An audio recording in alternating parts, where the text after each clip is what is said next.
अल्लाहुम्मा सल्ली अला सय्यिदना मुहम्मद व अला आलि मुहम्मद इय्याका नअबुदु व इय्याका नस्तईन। चलें अब स्टार्ट करते हैं क्लास। आज हमारी इंग्लिश की इस वाले बैच की पहली क्लास है और मैं कोशिश करूंगा कि आप लोगों को इस क्लास के अंदर इंग्लिश का ओवरऑल स्ट्रक्चर समझा दूं और इतना पढ़ा दूं जितना आप लोग तकरीबन अगर 15 दिन की स्टडी करके पढ़ते तो कम्युलेटिवली शायद इतना पढ़ पाते। रेनन मार्टिन जो बुक है आप लोगों की, अ, उसके तकरीबन तकरीबन मैं 100 पेज आप लोगों को आज पढ़ा दूंगा और वो 100 पेज इस तरीके से पढ़ाऊंगा कि आपको दोबारा पढ़ने की जरूरत नहीं पड़ेगी। ठीक है, ये मेरा आपसे वादा है। आप लोग जब भी वो पेजेस खोलेंगे ना तो आपको बोलेंगे यार ये तुम जो आता है, ऐसे होगा। बस आप लोगों ने करना क्या है, अल्लाह ताला का नाम लेना है और सुकून से एक चेयर पे ना ऐसे सुकून से पीछे करके बैठना है और मेरी बातें सुननी है बस। ठीक है। और क्लास के बीच में अ, अगर आपको कोई इशू हो या कोई चीज़ समझ में ना आए तो आप अपना हाथ खड़ा कर लीजिएगा, पर कोशिश कीजिएगा कि क्लास के बीच में आप सवाल ना करें। उसकी वजह यह है कि फिर मेरा माइंड इधर उधर चला जाएगा और रिदम टूट जाएगा। ठीक है, तो avoid texting in this class और focus what I am trying to say. ठीक है, चलें। आप लोगों के लिए कुछ स्लाइड्स मैंने बनाई हैं, वो मैं आप लोगों के सामने शेयर कर देता हूँ। पहले मैं खोल लूँ उन स्लाइड्स को तो आसानी हो जाएगी।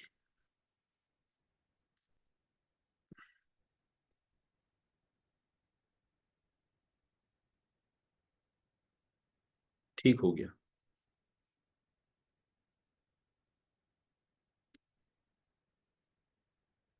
स्क्रीन शेयर हो गई आप लोगों से मेरी?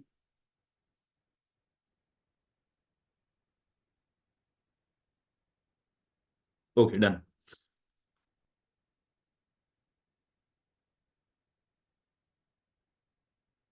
डन। इंग्लिश ग्रामर हम लोग स्टार्ट कर रहे हैं। अगर मैं इंग्लिश की बात करूं आपसे तो इंग्लिश जो डिवाइड होती है वो आपके कुछ बेसिक चीज़ों में डिवाइड होती है, जिसके अंदर रीडिंग, लिसनिंग, राइटिंग और स्पीकिंग आ जाता है ना। ठीक है, तो ज़्यादातर जो हमारे सोसाइटी में इंग्लिश को देखा जाता है वो रिटन एक्सप्रेशन पे जज किया जाता है कि जिसका रिटन एक्सप्रेशन अच्छा हो। रिटन अच्छा करने के लिए जो उसके, जैसे हम जब कुरान पाक पढ़ रहे होते हैं तो अलिफ बे पे पढ़ते हैं, ऐसे ही जब हम इंग्लिश सीखना स्टार्ट कर रहे होते हैं बिल्कुल बेसिक से तो एबीसी पढ़ रहे होते हैं। जब एबीसी से ऊपर जाते हैं हम लोग तो एक चीज मिस कर देते हैं। वो चीज ये कि सॉरी, पहले हम फिर वर्ड्स पढ़ते हैं, वर्ड्स बनाते हैं ना, जैसे A double P L E Apple बन गया। फिर हम डिफरेंट वर्ड्स को जुमा बनाते हैं तो वर्ड्स बनाना सीखते हैं। पर जब हमारे पास तीसरा स्टेप आता है ना, पहला एबीसी सीख लिया, अल्फाज सीख लिए यानी कि कायदा सीख लिया।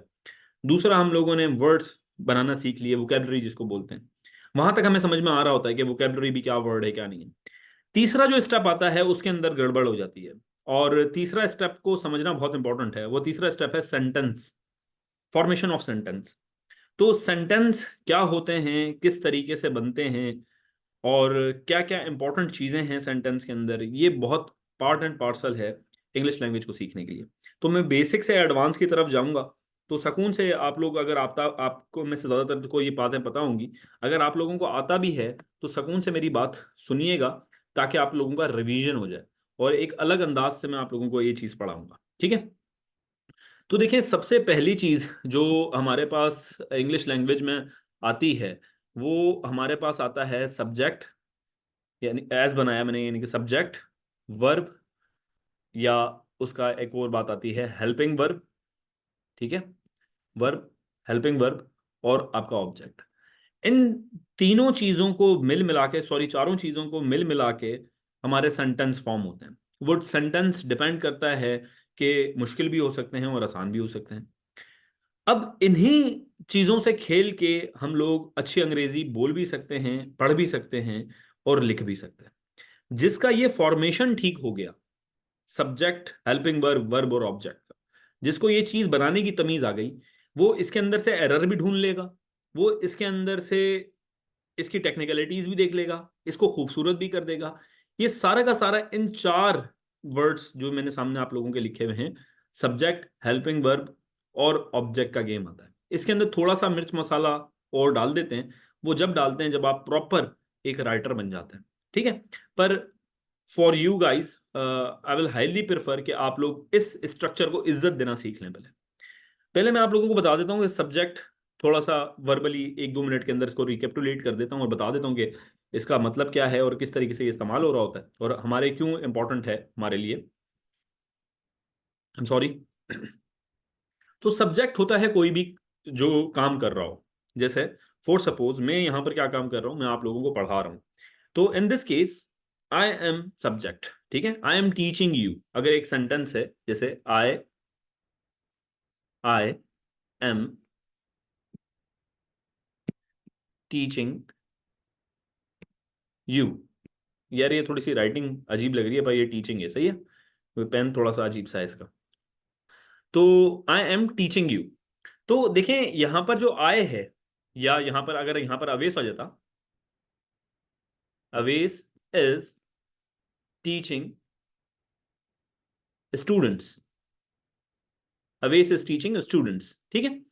तो यहां पर जो अवेश है वो क्या है, वो है सब्जेक्ट। वो क्यों सब्जेक्ट है, क्योंकि वो कोई काम कर रहा है। ऐसे ही फॉर सपोज अब आपका, अगर आप लोगों की तरफ से बात की जाए कि for suppose students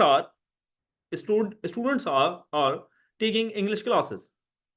students are taking English classes. तो यहां पर सब्जेक्ट कौन हुआ, यहां पर हुए स्टूडेंट्स, क्योंकि वो काम कर रहे हैं। तो सेंटेंस के अंदर सेंटेंस के अंदर जो भी कोई बंदा काम कर रहा होगा वो क्या होता है, वो होता है उसका, क्या होता है मेरे भाई बताएं जल्दी से, सब्जेक्ट। यहां तक बात समझ में आ गई आप लोगों को मेरी? तो सब्जेक्ट वो होगा जो कोई काम करता है। अब हेल्पिंग वर्ब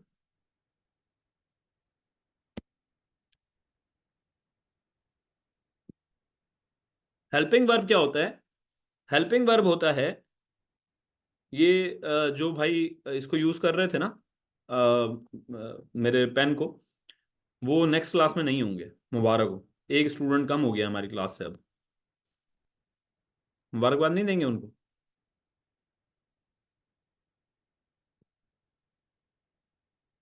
तो एक मिनट यार।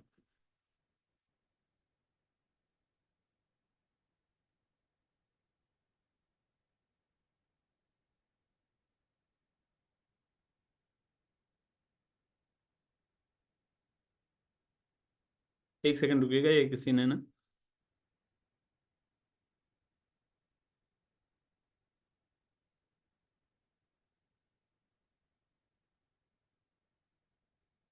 तो हम बात कर रहे थे किसकी दोस्तों?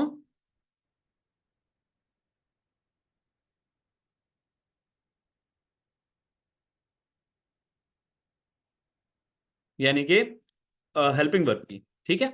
अब हेल्पिंग वर्ब हमारे पास जो होता है वो हमें टेंस के बारे में बताता है कि टेंस जो है हमारे पास वो क्या है। टेंस से मुराद मेरी क्या है यहाँ पर, कि ये जो काम हुआ है वो कौन से जमाने में हुआ है। जैसे अगर मैंने आप लोगों को यहाँ पर सेंटेंस बताया था आई एम टीचिंग स्टूडेंट्स, तो ये हेल्पिंग वर्ब का क्या काम है? हेल्पिंग वर्ब का क्या काम है, ये जो हेल्पिंग वर्ब है मेरा, इसका क्या काम है? इसका काम ये है कि ये मुझे बता रहा है कि ये जो टीचिंग का अमल है वो कौन से जमाने में हुआ था, यानी कि कौन से टेंस में हुआ था। और टेंसेस क्या होते हैं? पास्ट, प्रेजेंट, फ्यूचर, तीन तरीके के हमारे पास टेंस होते हैं। तो सब्जेक्ट वो होगा जो कि कोई काम कर रहा होगा। हेल्पिंग वर्ब हमें ये बताएगा कि ये काम जो हुआ है वो कौन से दौर के अंदर हुआ है। अगर यहां पर मैं ऐसे करता, I was teaching students, I was teaching students, तो यहां पर इसका मतलब क्या था वॉज का? व्हाट इट मीन्स कि ये जो काम है, ये जो काम है हमारा, ये वाला जो काम है वो कब हुआ है हमारा? वो हुआ है पास्ट के अंदर। ठीक है, वॉज की वजह से। अगर यहां पर विल आ जाता तो इट मीन्स ये हमारा फ्यूचर में बन जाता। तो ये हमें किसने बताया कि ये काम कौन से जमाने में हुआ? ये हमें बताया इसके हेल्पिंग वर्ब ने। आई होप मेरी बात समझ में आ गई होगी आप लोगों को। तो हेल्पिंग वर्ब का काम क्या होता है? हेल्पिंग वर्ब का काम होता है ये बताना कि कोई भी सेंटेंस जो हम लिख लिख रहे हैं वो कौन से जमाने में हो। और सब्जेक्ट का काम होता है कि वो बता रहा होता है कि कौन काम कर रहा है। ठीक है। यानी कि चार पार्ट्स में से हमने एक पार्ट क्लियर कर लिया कि सब्जेक्ट और हेल्पिंग वर्ब क्या होते हैं। वर्ब का सिंपल सा मतलब होता है काम। वर्ब का सिंपल मतलब होता है आपका काम। जैसे मैंने आप लोगों को एग्जांपल दी थी, I am teaching students, I am teaching students. तो टीचिंग जो है वो क्या है, वो है काम। उर्दू के अंदर काम को या वर्ब को पहचानने में आसान सा फार्मूला है, नून अलिफ ना आता है हर एक वर्ड के आगे। जैसे खाना, पीना, सोना, खेलना, नहाना, पढ़ाना, ये सारे के सारे जो भी वर्ड्स होते हैं इसके अंदर नून अलिफ ना आता है। तो यहाँ पर नून अलिफ ना का जो कॉन्सेप्ट है वो आप लोगों के जहन में होना चाहिए कि वर्ब की जो पहचान है उसके अंदर उर्दू में नून अलिफ ना आता है, और वर्ब जो होता है वो काम होता है। अब ऑब्जेक्ट जो होता है, मैं रिकैपिटुलेट कर रहा हूं, मैं बेसिक से एडवांस की तरफ जाऊंगा। तो जो हमारे पास ऑब्जेक्ट होता है, ऑब्जेक्ट होता है जिस पर काम किया जाता है। जैसे मैंने सेंटेंस लिखा था, उसी सेंटेंस को आगे कैरी करते हैं, आई एम टीचिंग स्टूडेंट्स। तो देखें, ये जो स्टूडेंट्स है, ये जो स्टूडेंट्स है, ये क्या है, ये क्या है, ये स्टूडेंट्स जो है ये है आपका ऑब्जेक्ट। क्यों? क्योंकि ऑब्जेक्ट वो होता है जिस पे काम किया जा रहा होता है। आई होप मेरी बात समझ में आ गई हो आपकी, कि सब्जेक्ट, हेल्पिंग वर्ब, वर्ब और ऑब्जेक्ट क्या होते हैं। सब्जेक्ट होता है जो कोई काम करता है, हेल्पिंग वर्ब होता है जो कि जमाना सिलेक्ट करने में आसानी देता है कि एक जमाना जो है कौन सा है, प्रेजेंट है, पास्ट है, फ्यूचर है, इसके अंदर हमारी हेल्प करता है। वर्ब जो होता है वो काम होता है, और ऑब्जेक्ट होता है जिसके ऊपर काम किया जा रहा होता है। अब एग्जामिनर क्या करता है, इन्हीं चीजों को आगे पीछे करता है, इन्हीं चीजों में से खेलता है और एरर्स बनाता है। जिसको ये बेसिक फॉर्मूला पता हो वो किसी भी सेंटेंस के अंदर ये बेसिक फॉर्मूला अपलोड करेगा और देख लेगा कि यार क्या ये सेंटेंस ठीक है, क्या इसके अंदर सब्जेक्ट है, इसके अंदर वर्ब है, इसके अंदर हेल्पिंग वर्ब प्रॉपर लगा हुआ है, इसके अंदर ऑब्जेक्ट इसका प्रॉपर है या नहीं। अब इंग्लिश के अंदर कुछ एक्सेप्शंस होती हैं, जैसे कि एक्सेप्शन है कि कुछ सेंटेंसेस के अंदर आपका ऑब्जेक्ट नहीं आता। बहुत सारे ऐसे सेंटेंसेस बन सकते हैं जिसके अंदर ऑब्जेक्ट नहीं आएगा। ठीक है, ठीक है। जैसे आई प्ले, अब इसके अंदर ऑब्जेक्ट नहीं है, आई प्ले वॉट। ठीक है, तो इस टाइप के जो सेंटेंसेस होते हैं उसके अंदर ऑब्जेक्ट नहीं होता। तो ये आप लोगों को पता होना चाहिए कि किस तरीके से मैकेनिज्म चल रहा है। अब जो सब्जेक्ट है आपका, उसकी एक पूरी डायग्राम आप लोगों को मैं सेंड करूंगा, जिसके अंदर आपको ये अंदाजा हो जाएगा कि सब्जेक्ट दो तरीके के होते हैं। एक सब्जेक्ट होता है सिंगुलर, एक सब्जेक्ट होता है प्लूरल। देखें, काम करने वाले दो हो सकते हैं ना, या तो एक बंदा होगा जो कोई काम कर रहा होगा, या बहुत सारे बंदे कोई एक काम कर रहे होंगे। ठीक है, जैसे सब्जेक्ट, जैसे मैं आपको कहूं कि मैं आप लोगों को पढ़ा रहा हूं, सही है, आई एम टीचिंग यू। अब इसी का अलग कर लेते हैं। ठीक है, students are watching, students are watching. तो स्टूडेंट्स जो हैं वो तो सिंगुलर नहीं है, वो प्लूरल है। तो सब्जेक्ट सिंगुलर भी हो सकता है और प्लूरल भी हो सकता है। आ गई मेरी बात समझ में आपको? तो सब्जेक्ट के दो बंदे बन सकते हैं, एक सिंगुलर और एक प्लूरल। अब इसको और अगर सोचें हम जरा, तो इसके अंदर से और भी बंदे निकलेंगे। जैसे कि आपके पास इसके पर्सन्स निकलते हैं, पर्सन्स। ठीक है, पर्सन्स। इसकी चार्ट मेरी बुक में भी अवेलेबल है, अगर आप लोगों को कोई प्रॉब्लम होगी तो मैं आपको भेज भी दूंगा। ठीक है, फर्स्ट पर्सन, सेकंड पर्सन और थर्ड पर्सन। ठीक है, फर्स्ट पर्सन, सेकंड पर्सन और थर्ड पर्सन। अब फर्स्ट पर्सन जो होता है दोस्तों, वो होता है जो आपसे बात कर रहा हो। जैसे जो बात कर रहा हो, जो बात या काम करे। ठीक है, जो बात या काम करे उसको हम फर्स्ट पर्सन कहते हैं। सेकंड पर्सन वो होता है जिससे हमारी बात होती है। ठीक है, जिससे हमारी बात होती है, जैसे कि यू। अब आप लोग हो सेकंड पर्सन, अगर आप लोग मुझसे बात करोगे तो मैं क्या हो जाऊंगा, मैं हो जाऊंगा सेकंड पर्सन, आप हो जाओगे फर्स्ट पर्सन। तो जो पर्सन्स का गेम है वो फ्लक्चुएट होता रहता है, कभी इधर जाता है कभी उधर जाता है। जो बात करेगा, जो कोई काम करेगा, बात या काम दोनों हो सकते हैं। ठीक है, या कोई और भी एलिमेंट अगर निकलता है एक्सेप्शनल तो हो सकता है। कॉन्सेप्ट ये है कि फर्स्ट पर्सन वो होता है, I am sorry, first person दोस्तों वो होता है जो कोई काम या बात कर रहा होता है। जैसे मैं अगर आप लोगों को पढ़ा रहा हूं तो यहां पर मैं क्या हूं, मैं फर्स्ट पर्सन हूं, और सेकंड पर्सन कौन है, वो आप लोग हैं। ठीक हो गया। तो फर्स्ट पर्सन के लिए आई और वी इस्तेमाल होता है। आई होगा सिंगुलर के लिए और वी होगा प्लूरल के लिए। अगर काम करने वाला या बात करने वाला एक है तो क्या होगा, आई। अगर बात करने वाला एक से ज्यादा है, एक से ज्यादा 1.2 भी हो गया तो वो प्लूरल कंसिडर होता है, तो वो क्या होगा, वो वी होगा। यहां तक बात समझ में आ गई आप लोगों को। ये हो गया फर्स्ट पर्सन के लिए। कौन सा पर्सन के लिए, फर्स्ट पर्सन के लिए। अब सेकंड पर्सन के ऊपर अगर हम आते हैं, सेकंड पर्सन, तो वो होगा यू, प्लूरल के लिए भी, सिंगुलर के लिए भी और प्लूरल के लिए भी। ठीक है। जैसे फॉर सपोज आप एक एग्जांपल ले लें, वो ये एग्जांपल लें कि आपके कुछ दोस्तों का झगड़ा हो जाता है। ठीक है। तो वो एक बंदा पहले उनसे बात कर रहा होता है, जैसे I am warning you, you should not cross limit, you should not cross your limits. ये उसने सेंटेंस कहा। 10 मिनट बाद वो आप लोगों को भी कॉल करता है, 50-60 बंदों को, और वो आप लोगों को सबको बुला लेता है कि जी आ जाएं, लड़ाई हो गई है। तो आप लोग सारे उसके साथ खड़े हैं। जैसे मैं, मेरी किसी से लड़ाई हुई है, अल्लाह ना करे खुदा ना करे, तो मेरे साथ आप सारे पीछे खड़े हैं 100 बंदे। ठीक है। तो जब मैं उससे बात कर रहा हूं, तो वो मैं एक इकलौता बंदा बात नहीं कर रहा, मैं वो प्लुरल होके बात कर रहा हूं। तो वहां पर जो कॉन्सेप्ट इस्तेमाल होगा वो वी का इस्तेमाल होगा। वी आर वार्निंग यू, हम तुम्हें वार्निंग दे रहे हैं कि आपको अपनी लिमिट्स क्रॉस नहीं करनी चाहिए। ठीक हो गया। तो आई और वी का जो इस्तेमाल है वो यहां से होता है। मैं दोबारा कह रहा हूं कि हम लोग एडवांस, बेसिक से एडवांस की तरफ आहिस्ता आहिस्ता मूव करेंगे। मैं अंग्रेजी बहुत अच्छी पढ़ा लेता हूं, तो आप यकीन रखें अंग्रेजी के अंदर मुझे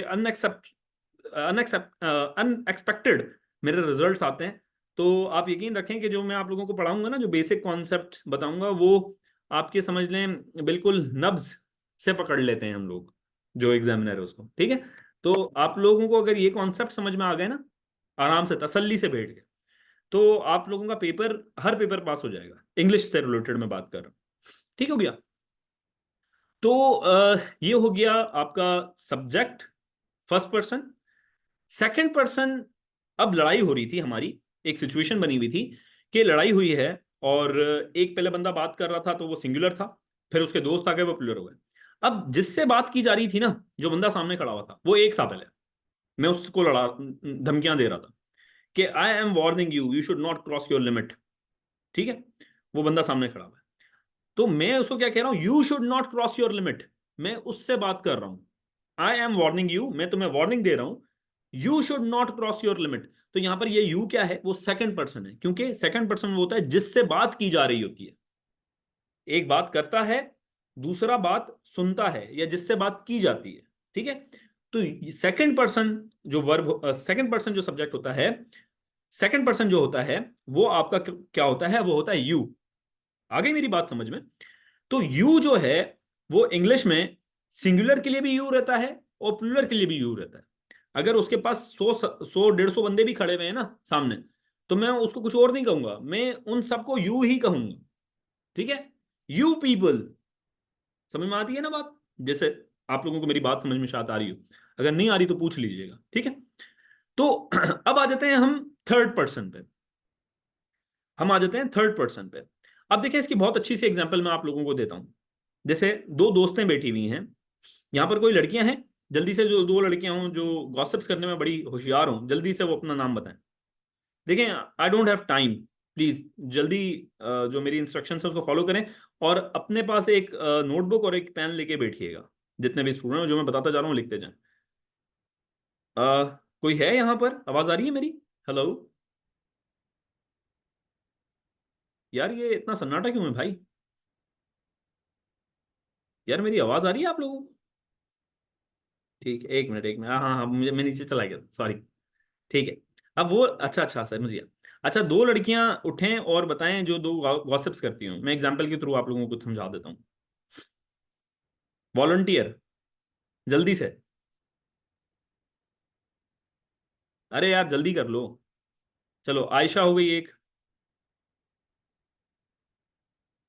आयशा ने तो हाथ खड़ा किया है, खैर चलो मैं ऐसे ही बता देता हूँ। एक किरण है और एक आयशा है, ठीक है, ये दोनों बेटी भी बात कर रही हैं, ठीक है। अब ये बात कर रही हैं, तुम्हें पता है कि महविश जो है ना वो बहुत बुरी है, ठीक है। अब ये क्या हो रहा है कि फर्स्ट पर्सन कौन है, आयशा, जो कि किरण से बात कर रही थी, ठीक है। तुम्हें पता है कि महविश बहुत बुरी है, तो ये जो महविश है वो यहां पर मौजूद नहीं है, ठीक है। यानी कि फर्स्ट पर्सन बात कर रहा था सेकंड पर्सन से, किसके बारे में, थर्ड पर्सन के बारे में। जैसे बोलते हैं ना यार, थर्ड पर्सन की बुराई ना करो, ठीक है। वो क्यों बोलते हैं कि थर्ड पर्सन जो होता है वो अमूमन अमूमन वहां पर मौजूद नहीं है। जैसे he is very good cricketer, he is very good cricketer, तो ही का यहां पर जो मतलब आ रहा है वो ये आ रहा है जिसके बारे में बात की जा रही हो, जिसके बारे में बात की जा रही हो उसको हम थर्ड पर्सन कहते हैं। तो वो थर्ड पर्सन क्या हो सकता है, वो थर्ड पर्सन लड़का भी हो सकता है, लड़का होगा तो मैं ही इस्तेमाल करूंगा, लड़की होगी तो मैं शी इस्तेमाल करूंगा, कोई चीज होगी या कोई जानवर होगा तो मैं इट इस्तेमाल करूंगा, या तो मैं कोई नाम ले लूंगा, जैसे अहमद ले लूंगा, रुखसाना ले लूंगा, रुकैया ले लूंगा, ये एक नाम लूंगा मैं, ठीक है। तो वो आएंगे सारे किस कैटेगरी के अंदर, थर्ड पर्सन सिंगुलर की कैटेगरी के अंदर। थर्ड पर्सन भी दो तरीके के होंगे ना, थर्ड पर्सन भी दो तरीके के होंगे, एक सिंगुलर होंगे, दूसरे प्लूरल होंगे। तो थर्ड पर्सन सिंगुलर क्या होंगे, ही, शी, इट, या कोई भी एक नाम, कोई भी एक नाम हो सकता है, ठीक है। यहां तक बात समझ में आ गई। अब प्लूरल अगर थर्ड पर्सन हुआ तो मैं उसके लिए क्या करूंगा, तो प्लूरल होगा तो मैं उसके लिए दे लगाऊंगा, या names more than one, names more than one, तो उसके लिए मैं क्या करूंगा, थर्ड पर्सन प्लूरल लगाऊंगा। अब जब आप अंग्रेजी टेंसेस के ऊपर आएंगे तो मैं आप लोगों को सिर्फ इतना बोलूंगा कि प्रेजेंट इंडेफिनाइट के साथ, प्रेजेंट इंडेफिनाइट के अंदर थर्ड पर्सन सिंगुलर के साथ एस या ईएस का अंदाजा इजाफा होता है। तो थर्ड पर्सन सिंगुलर से आपको मुराद ये मिल जानी चाहिए कि थर्ड पर्सन सिंगुलर कौन से हैं, वो ये वर्ड्स हैं, ही, शी, इट, और कोई भी एक नाम, ठीक है। जैसे ही plays cricket, she plays cricket, Ahmad plays cricket. तो मैंने क्या किया, जैसे मैंने आपको बोला था कि जब मैं आप लोगों को टेंसेस पढ़ा रहा हूँ तो प्रेजेंट इंडेफिनाइट के अंदर थर्ड पर्सन सिंगुलर के साथ में क्या लगाता हूँ, एस या ई एस, तो प्ले के साथ मैंने एस लगा दिया। तो सेम ये सारा का सारा जो यहाँ पर मिक्स मंजन आप लोगों को मैंने बना के दिया है, ये सारा का सारा उसके अंदर इस्तेमाल होता है। यहां तक कोई सवाल है तो मुझसे पूछ लीजिए, आगे चलते हैं फिर।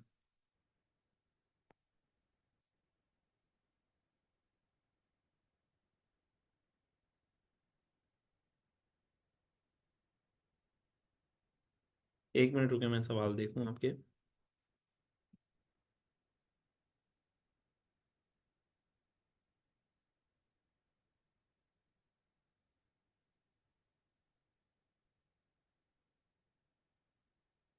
एक मिनट रुके sir, what about police army, अच्छा ये देखें बुशरा ने सवाल किया है पुलिस आर्मी वो क्या होंगे।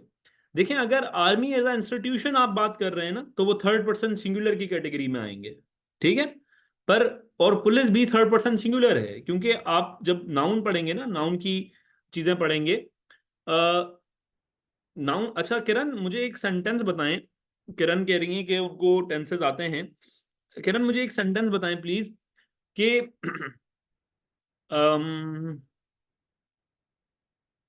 आई थिंक आपने, होप्स हो कि आपने वो क्लास ना लियो, अदरवाइज आप आंसर दे देंगी। छोड़ो यार क्या पूछूं मैं। खैर बहुत सारी ऐसी टेक्निकल चीजें होती हैं जो कि टेंसेस के अंदर आप लोगों को नहीं पता होती हैं और टेंसेस को मिस यूज करते हैं आप, ठीक है। तो वो टेक्निकल चीजें मैं आप लोगों को पढ़ाऊंगा बेसिक से एडवांस तक, ठीक है। छोड़ो यार, वो अच्छा नहीं है, मुनासिब नहीं है बात। चलें आप बुशरा, फिर कोई एक अच्छी सी गैदरिंग बनाएं रन के साथ बैठ के।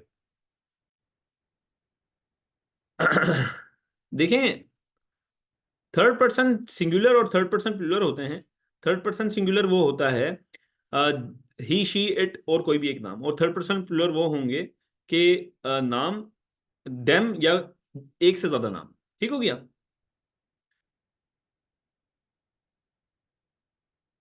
आई थिंक आई थिंक सबको समझ में आ गई है यहां तक बात। आगे चलें हम। देखें वो, तो बच्चे मैं सबको साथ लेके चलूंगा ना, या सिर्फ मैं आप वो सोच लूं कि आपको क्या पता है और वही पढ़ाऊं सिर्फ, तो दिस इज नॉट पॉसिबल। ठीक है, थोड़ा सा सब्र रखना पड़ता है हाँ। अब जो कॉमन मिस्टेक्स आपकी हैं हो सकता है वो किसी और की ना हो। ठीक है, तो ये बेसिक से एडवांस का सफर मुझे करने दें। एक बात कहूँ, बुरा तो नहीं मानोगी? ये रिकॉर्डेड है वैसे, छोड़ो।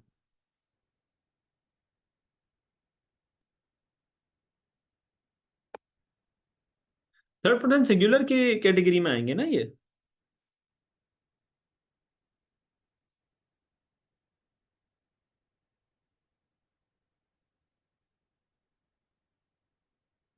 चलें, अब हम आगे चलते हैं अपनी नेक्स्ट स्लाइड के ऊपर। अभी तक तो मैंने लेक्चर स्टार्ट भी नहीं किया। अच्छा, अब ये इंपॉर्टेंट चीज है, इसके अंदर कह रहा है कि क्लॉज और फ्रेज क्या होते हैं। हमने बेसिक फॉर्म ऑफ सेंटेंस सीख लिया अभी तक, कोई 20-22 मिनट में, कि बेसिक स्ट्रक्चर जो इंग्लिश का होता है वो क्या होता है। अब थोड़ा सा बिल्कुल बेसिक सा और ऊपर एक लेवल ऊपर कर रहे हैं, कि हम अब उसको थोड़ा सा आगे एडवांस जा रहे हैं क्लॉजेज और फ्रेज के ऊपर, इस कॉन्सेप्ट के ऊपर। क्लॉजेज, अगर मैं आसान वर्ड्स में आप लोगों को बताऊं, वो सेंटेंस होते हैं जो कि अपनी मीनिंग कंप्लीट दे देते हैं। और फ्रेजेस वो सेंटेंसेस, वो वर्ड्स होते हैं, ग्रुप ऑफ वर्ड्स होते हैं जिनकी मीनिंग कंप्लीट नहीं निकल रही होती। जैसे best friend, was working, very pretty, really slow, in the bin, या in the garden, on the field, ठीक है, ऑन द टेबल। अब ये सारे के सारे जो मैंने वर्ड्स आपको कहे, इससे आपको कोई मीनिंग नहीं निकलेगी। ठीक है, फॉर सपोज आप एक चीज सपोज करें कि आप बैठे हुए हैं, सही है, ऑफिस में हैं, मैं आपका कुलीग हूं, मैं आता हूं और मैं मधिया से कहता हूं, Madhiya, on the table. Madhiya मेरा मुंह देखेगी और बोलेगी क्या हो गया अवेश, खैर तो है। मैं बोलूंगा ऑन द टेबल, बोलेगी क्या हो गया, खैर है। मैं बोलूंगा इन द पार्क, मधिया बोलेगी क्या हो गया भाई, इन द पार्क क्या। मैं बोलूंगा कि इन द बिन, वो बोलेगी क्या इन द बिन, क्या है डस्टबिन में। मतलब ये कि उसको क्लियर मैसेज, क्लियर कॉन्सेप्ट नहीं पता पड़ेगा। ऐसे ग्रुप ऑफ वर्ड्स को, ऐसे ग्रुप ऑफ वर्ड्स को मैं क्या कहता हूं, मैं कहता हूं फ्रेज। ठीक है। ठीक हो गया।